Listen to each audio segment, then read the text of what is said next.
So today I'm going to tell you how my stoma actually got its name. So when you're in the hospital and you get an ostomy, whether it's a colostomy or an ileostomy, in this case I'll talk about an ileostomy, your doctor gives you a bunch of different papers that you have to read and so on.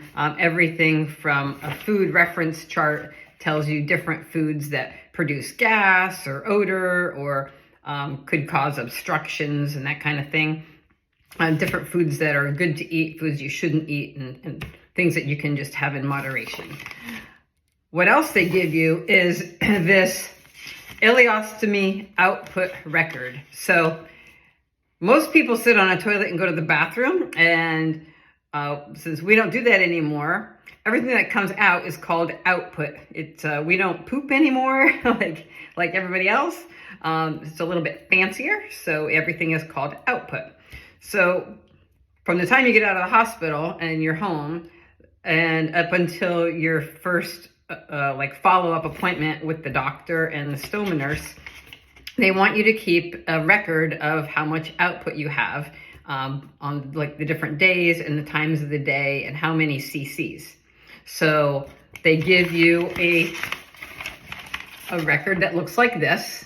And what I've done is I've kind of taken it by the different days and the different times of the day and marked down like how many cc's of output I had at different times of the day. Whether it's, as you can see, I'm up at essentially anywhere between 1 and 2 o'clock in the morning. Usually right now I'm more about 1:30 in the morning. So every day I set my alarm for 1:30 a.m., but unfortunately I don't sleep very well because I still have a lot of pain and so on. So I've always been up before the alarm, and I get to the bathroom and I have to empty the bag, and then I mark down how many cc's of output I have at that time of day, and then go back to sleep. And then when I wake up, have to do it all over again. So the way that you do this is they give you this handy dandy little container, and on it I've marked in with markers so I could see it a little bit better, but there are kind of like indented markers there that show you how many cc's there are. So 50, 100, 150, 200, and so on. And what you do is you would take your bag like this, and at the end of these pouches, this is pretty cool, there is an opening.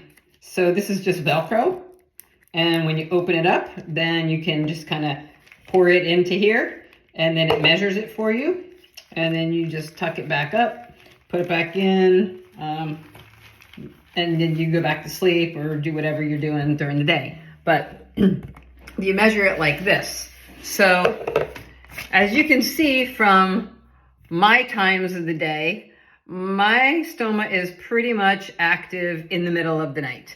So I attribute that to the fact that, well, I eat pretty much all day long, but I eat continuously from about 4:30 p.m. till 8 o'clock p.m. I don't even think I take a break. I just eat continuously. I've always been a nighttime eater, love to eat, and I eat like much thicker foods, but I do that at nighttime. So of course, I go to bed, and around 1:30 in the morning, I usually have an output of about 150 cc's, and then by 6 o'clock in the morning, it's anywhere between another 150 and maybe 250. So in the daytime, I don't really have a whole lot of output at all. It's kind of pretty consistent, but like maybe 4-hour increments of maybe 50 cc's. So it's not much.